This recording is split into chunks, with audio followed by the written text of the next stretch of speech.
바람이 많이 불었습니다. 저는 바람이 많이 불면 은근히 신경이 쓰입니다. 하우스가 괜찮을까? 지붕이 괜찮을까? 이런 생각들이 제 새벽의 시간들을 이렇게 조금 빼앗고 있습니다. 그렇지만은 바람 불어도 괜찮습니다. 또 어떤 상황이 주어져도 하나님께서 우리에게 헤쳐갈 길을 다 주실 줄로 믿습니다. 제가 신학교 다니던 시절부터 종종 들어온 이야기가 있습니다. 서구의 사회를, 특히 유럽의 그 교회를 보면 교회당이 박물관이나 음악당으로 이렇게 바뀌어 간다는 겁니다. 심지어 그뿐 아니라 나이트 클럽으로 이렇게 팔려가는. 벌써 근데 제가 신학교 다니던 시절의 이야기니까 뭐 오래됐죠. 벌써 그렇게 된 지가 오래된 이야기입니다. 반면에 봉화에 문양교회라고 그게 제 동기 목사가 있었는데 이 동기 목사가 2013년도에 포항의 상대교회라는 그 교회로 옮겨갔습니다. 그래서 거기 가서 놀라운 일이 생겨났는데 나중에는 그 교회 이름을 상대교회에서 중섬로 교회로 도로명을 따라 이렇게 바꾸었는데 사실 그 교회는 골목 안에 있었던 교회였습니다. 그래서 골목 안에 있었던 교회였는데 교회가 대로변으로 나가려고 여기저기 건물을 알아보고 해도 잘 안 됐습니다. 주유소 자리를 알아보고 식당 자리를 알아보고 볼링장 자리를 알아보고 여러 군데를 알아봐도 이게 안 되는 겁니다. 이상할 만큼 계약이 이루어지지 않았던 것이죠. 그러던 중 어떤 한 분으로부터 놀랍게도 아라비안 나이트 클럽을 소개를 받았습니다. 그리고는 그 건물 사실 공시지가만 해도 400만 원 평당. 그래서 25억 공시지가만 해도 25억이었죠. 그런 그 건물을 20억에 이렇게 매입을 했고 8억을 들여가지고 리모델링을 해가지고 지금은 예배처소로 쓰고 있는 것입니다. 원래 이 아라비안 나이트 클럽은 포항시 버스터미널 바로 인근에 있는데 옛날에는 뭐 지역마다 있을 만한 그 이름이 있죠. 한국관 나이트 클럽이라고 그런 나이트 클럽이었는데 이것이 변해가지고 교회가 된 겁니다. 그것도 2015년도에 13년에 동기 목사가 가서 15년도에 그것을 그 전에 이제 매입해서 15년도에 입당을 한 거예요. 도로변에. 그래서 사실 나이트 클럽을 교회가 사가지고 리모델링을 할 때에 주변의 업소들이 반발을 한 거예요. 교회가 들었으면 우리 장사 안 된다고. 하지만은 평소에 교회가 비추어졌던 이미지가 그다지 나쁘지가 않았기 때문에 그 반발들을 누구로 떨릴 수 있었고 심지어 교회가 헌당할 때는 업소 주인들이 화환을 보내주기도 했다는 거예요.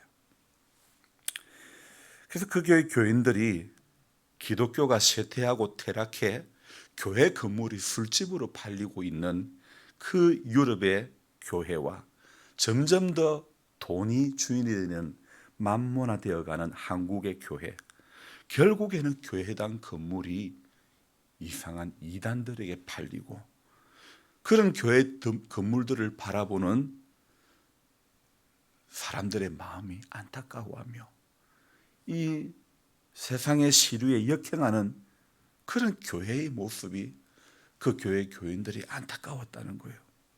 그래서 중섬로 교회는 세상의 시류에 붙들려 가지고 떠밀려가는 교회가 아니라 하나님의 말씀으로 승리하는 교회가 되기를 다짐하고 그래서 하나님의 깃발을 높이 들고 고지를 향해 우리 교회는 진군한다. 이런 가치를 가지고 교회가 달려가는 것입니다. 400평이 넘는 예배당에 1층에 350석이 되는 예배 좌석 그리고 주차장만 해도 200평이 되는. 그래서 서구의 많은 예배당이 술집과 나이트클럽으로 음악당으로 바뀌어진 지도 벌써 오래됐는데 역으로 나이트클럽이 술집이 교회로 바뀌어버리는 거예요. 그런 역사도 있는 것입니다.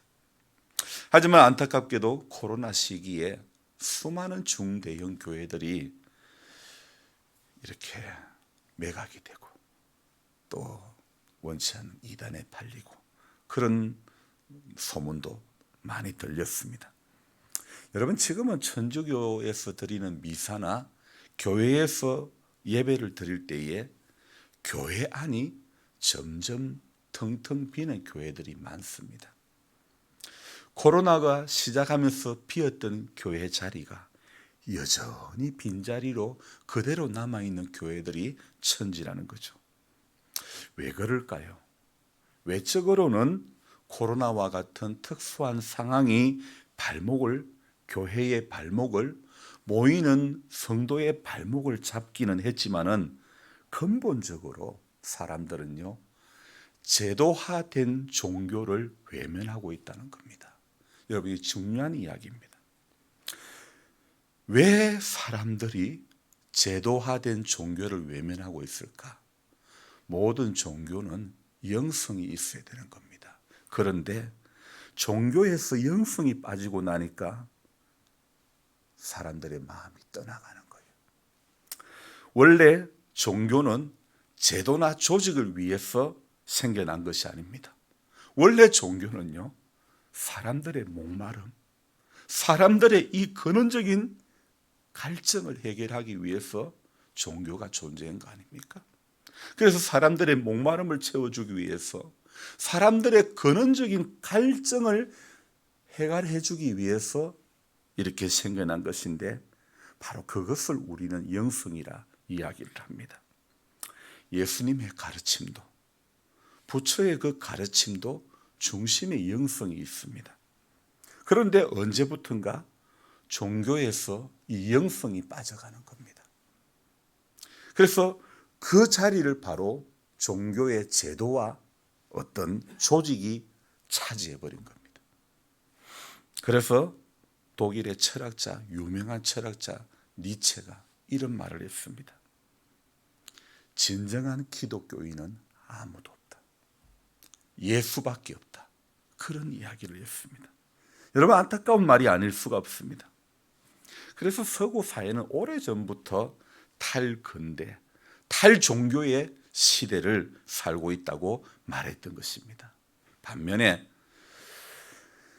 사람들이 또 종교를 외면시하는 것이 이제 당연시 되어버렸던 것이죠. 한국에도 언제부턴가 가나안 성도라는 말이 등장하기 시작했습니다. 예수는 좋은데 교회는 나가기 싫다는 거예요. 그래서 가나안 거꾸로 하면 안 나가 성도, 교회는 안 나간다는 것입니다. 한 교수님이 이러한 서구의 상황 속에 한국 교회를 바라보면서 아주 특별한 이야기를 했는데 이렇게 이야기를 했습니다. 역사의 뒤편으로 넘어간 제도 종교의 시대가 이상하게 한국에서만 성업 중이다. 성업이라는 이 단어는 사실은 사업을 하는데 붙이는 그런 말입니다.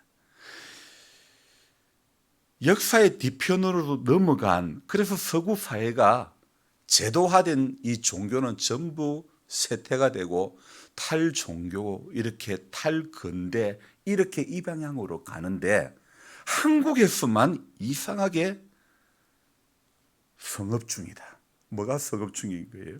종교가 성업 중이라는 겁니다. 여러분, 만약에 예수님이나 부처가 자기 이름으로 종교가 성업 중이라 그러면 여러분, 이 기가 막힐 일 아닙니까? 흔히 요즘 우리가 문자를 보내고 젊은 친구들이 말을 하는 거 보면 희한하게 말을 짧게 합니다. 이제 저도 그 현대 말들을 많이 알지만은 간혹 모르는 말들이 있어요. 우리 혜림이가 모청을 보냈다는 거예요. 모청이 뭔가 내가 잘 아는데도 또 모르겠는 거예요. 모바일 청첩장을 보냈다는 거예요. 핸드폰으로 카톡으로 모바일 청첩장을 보냈다는 거예요. 과거에는 결혼하면 청첩장을 우편으로 보내지만 요즘은 전부 카톡으로 보내는 거예요. 모바일로 사진도 뭐 과거의 청첩장에는 사진을 실을 수가 없었지만은 지금은 뭐 얼마나 화려하고 얼마나 재미나고 뭐 위치 그 뭐 예배당 그 결혼식 장소 찾아오는 거 주소 버스 노선편 전부 신랑에게 인사 신부에게 인사말 얼마나 잘 되는지 몰라요. 근데 제가 순간적으로 모청을 보냈다는데 못 알아듣는 거예요. 그래서 사람들이 이야기하죠. 세종대왕이 쳐다보면 기가 막힐 일이다. 그런 이야기를 하죠. 사실 예수나 부처의 이름으로 종교가 성업 중에 있는 이 모습을 보면 기가 막힐 일이 아닙니까? 그럼에도 한국에서 종교가 이 교수님 말처럼 성업 중인 이유가 무엇일까요? 바로 그것은 저는 기복주의 때문에 종교가 성업 중이다. 그렇게 말씀드리고 싶습니다. 여러분 모든 종교는 다 복을 달라고 하고 있죠. 사실 복 자체는 여러분 결코 나쁜 것이 아닌데 문제는 복을 달라고 하는 사람들이 무엇을 복으로 생각하는가? 이것이 중요한 문제 아닐까요? 우리 예수님이 말씀하신 복의 기준이 무엇입니까? 오늘 우리가 같이 불렀던 심령이 가난한 자는 마태복음 5장에 나오는 산상수훈 주님이 산상에서 가르쳐 주신 8가지 복에 대한 기준 그 첫 번째가 마음이 심령이 가난한 자는 복이 있다.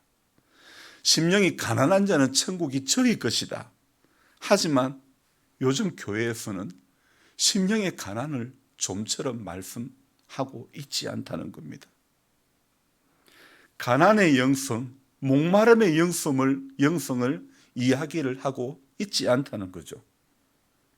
여러분 우리가 분명히 알아야 될 것은 인간은 종교는 없이 살 수는 있어도 영성이 없이는 살 수 없는 존재라는 겁니다.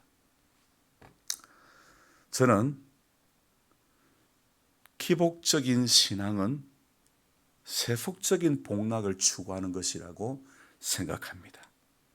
이것은 결코 인간에게 행복을 줄 수 없다고 말씀드릴 수 있습니다. 제가 글을 적으면서 제 안에 생겨난 말이 있습니다. 노가다 영성이라고.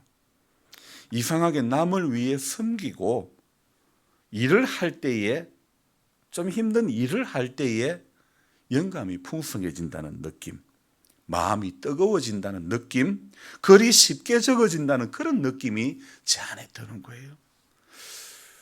근래에 1년 넘게 무릎과 어깨의 통증으로 고생하며 숨기는 일을 제대로 하지 못했는데 그러다 보니 글을 너무 적는 게 힘들다. 글 적기가 요즘 왜 이렇게 힘이 드나?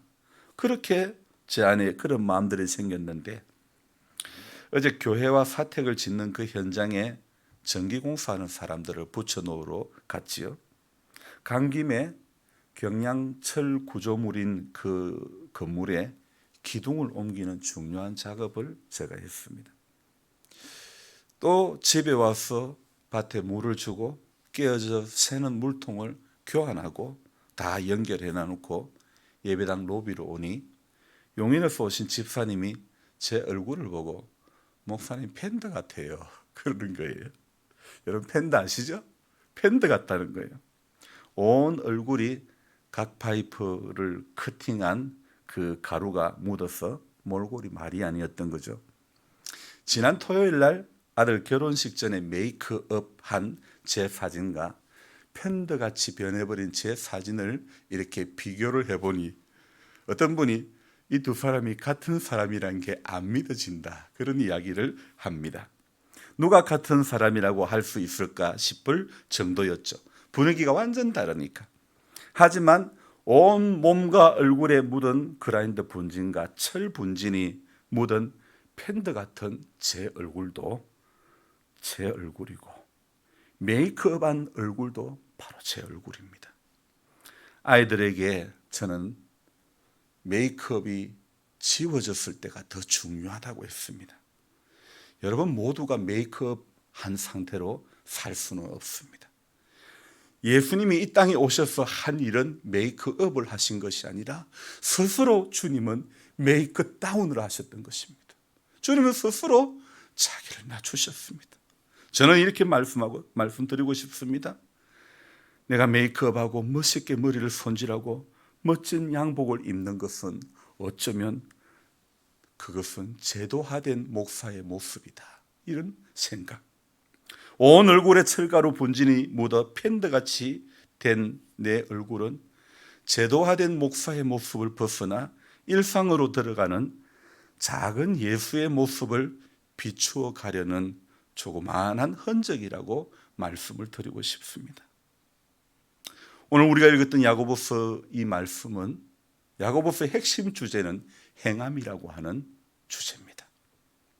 야고보서에서 그러니까 말씀하고자 하는 최고 요지는 행함이라는 거죠. 이 야고보는 로마에서 박해받고 있는 교인들에게 위로하며 서신을 보내는 겁니다. 그래서 이 땅에서 사는 동안에 너들이 어렵고 힘들지만은 그러나 행함이 있는 믿음이라야 산 믿음이다. 이런 교훈을 하는 겁니다. 그래서 오늘 14절에 우리 같이 한번 읽어볼까요? 내 형제들아, 만일 사람이 믿음이 있노라 하고 행함이 없으면 무슨 유익이 있으리요? 그 믿음이 능히 자기를 구원하겠느냐? 17절에도 같이 봅시다.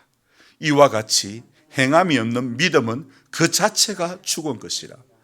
여러분 믿음에는 반드시 무엇이 선행이 되어야 됩니까? 행함이 따라야 된다는 것입니다. 입으로 주여 주여 하는 자마다 천국에 간다고 말씀하고 있지 않습니다. 행함이 따라야, 행함이 선행되어야 돼요. 행함이 우리 믿음에 반드시 쫄쫄쫄 따라와야 되는 겁니다. 26절도 같이 한번 읽어볼까요? 영혼 없는 몸이 죽은 것 같이 행함이 없는 믿음은 죽은 것이라. 오늘 17절하고 마찬가지로 행함이 없는 믿음은 그 자체가 죽은 것이라. 행함이 없는 믿음은 죽은 것이라 이야기하고 있지 않습니까?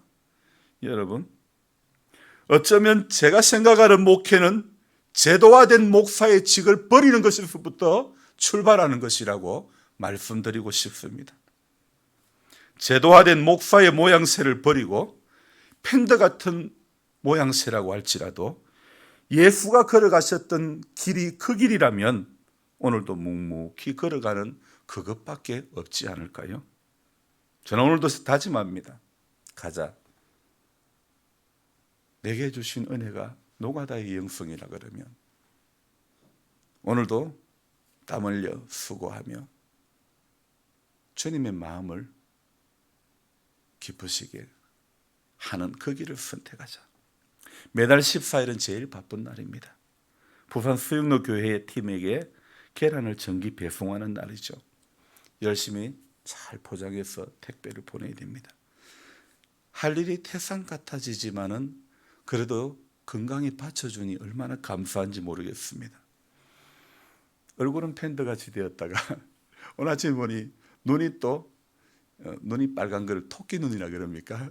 한쪽 눈이 완전 토끼 눈이 되어버렸는데 그래도 감사합니다. 우리 야고보가 또 이렇게 이야기를 하고 있죠. 22절에 내가 보거니와 믿음이 그의 행함과 함께 일하고 행함으로 믿음이 온전하게 된다. 여러분 우리 믿음이 온전하게 되는 것은 행함으로 믿음이 온전하게 된다. 믿음은 입으로 아멘 하는 것이 믿음이 아닙니다. 행함으로 믿음이 온전하게 된다. 24절도 볼까요? 이로 보건대 사람이 행함으로 어렵다 하심을 받고 믿음으로만은 아니니라. 그러니까 야고보가 이야기하는 것은 행함의 중요함을 이야기하고 있죠. 여러분, 행함으로 믿음이 온전으로 나아가는 우리 모두가 되어져야 될 줄 믿습니다. 그래서 주님 보실 때에, 우리 예수님 보실 때에 이 땅에서의 그 주님 앞에 섰을 때 이 땅에서의 말없이 행한 너의 작은 행함으로 내가 감동했단다. 주님이 그래 말씀하실 수 있는, 아들 결혼식 마치고 가는 아들 친구에게 이제 친구들이 인사를 하는데 그 불신 친구들이 아버지 저 오늘 울컥했습니다 그러는 거예요. 제가 뭐 의도적으로 한 것입니까? 아들의 대표가, 아들이 일하는 곳의 대표가 자기도 불신인데 내가 오늘 울컥했다고 그러는 거예요. 여러분, 말 잘하는 목사가 되면 안 되는 것이죠. 작은 행함이 따르는 목사와 성도가 될 때에 우리는 세상을 울컥하게 할 수 있는 것입니다. 감동을 전할 수 있는 것입니다. 우리의 믿음이 행함으로 온전해질 수 있는 그런 우리가 되기 위해서 오늘도 작은 행함으로 세상을 향해서 달려갈 수 있는, 주의 분을 향해서 달려갈 수 있는 우리 모두가 되기를 주님의 이름으로 축복합니다. 기도하겠습니다. 하나님 아버지, 새로운 한 날을 시작하는 첫 시간에 야고보서의 말씀을 몇 군데 같이 읽었습니다. 야고보는 박해받고 있는 로마의 성도들에게 행함을 이야기를 하고 있습니다. 물론 그들의 처해진 상황은 쉬운 상황이 아니었습니다. 하지만은 그 어려운 상황 속에서도, 박해 가운데서도 우리 주님 야고보를 통해서 행함 없는 믿음은 죽은 믿음이라고, 어려울 때, 힘들 때 말없이 행하는 사랑의 손길을 주님은 기뻐하셨던 것입니다. 우리 주님, 사람들은 다 자기 몸 살리기가 쉽습니다. 하지만 우리는 주님을 믿는 그 믿음이 우리 안에 뿌리 내리고 자라가고 열매 맺는 성도이기를 소망합니다. 그래서 오늘도 주님의 마음을 품고 저부터 제도화된 모양새, 목사의 모양새를 완전히 버리게 해주시고, 우리는 겉으로 드러나는 어떤 것에, 보여주는 어떤 것에 붙들려 살아가는 것이 아니라 엄밀히 다 보고 계시는 우리 주님 앞에 인정받는 성도가 되게 하여 주옵소서. 주님, 행함으로 믿음이 온전케 된다고 했습니다. 오늘 내가 할 수 있는 작은 행함이 무엇입니까? 주님이 내게 주시는 감동을 따라 작은 행함을 순종하는 하루하루의 삶이 되도록 축복하여 주옵소서. 우리 권 집사님 잘 회복되어지기를 소망합니다. 새 힘을 얻기를 소망합니다. 회복하는 모든 과정에 하나님의 선한 손길이 붙들어 주시기를 간절히 바라옵곤 합니다. 구원받을 만한 믿음이 우리 연로하신 남자 성도님들 또 여자 성도님들 가운데 있기를 소망합니다. 개인적으로 하나님을 인격적으로 만나는 귀한 은혜가 있기를 원합니다. 예배당 마당만 밟고 왔다 갔다 하는 이 없게 하여 주시고, 정말 주님을 진실로 사랑하고 정말 주님을 일평생 따라가려고 하는 그 믿음이 저들 모두 가운데 가득하게 하여 주옵소서. 그래서 이 땅에 믿음을 지키고 살다가 마지막 떠날 때에 사랑하는 자녀손들에게 이 믿음을 유산으로 물려줄 수 있는 믿음의 부모 되게 하여 주옵소서. 오늘도 우리에게 주어진 일들 기쁨으로 감당할 수 있도록 도와주시고, 바라옵기는 육의 약함에 있습니다.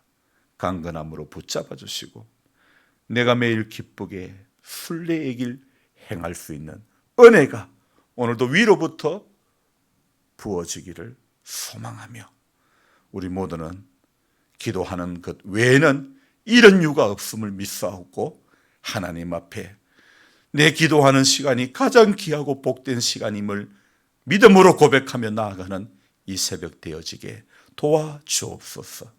예수님 존귀하신 이름 받들어 감사하며 기도드립니다. 아멘. 간절한 마음으로 주여 부르고 기도합니다. 주여, 주여.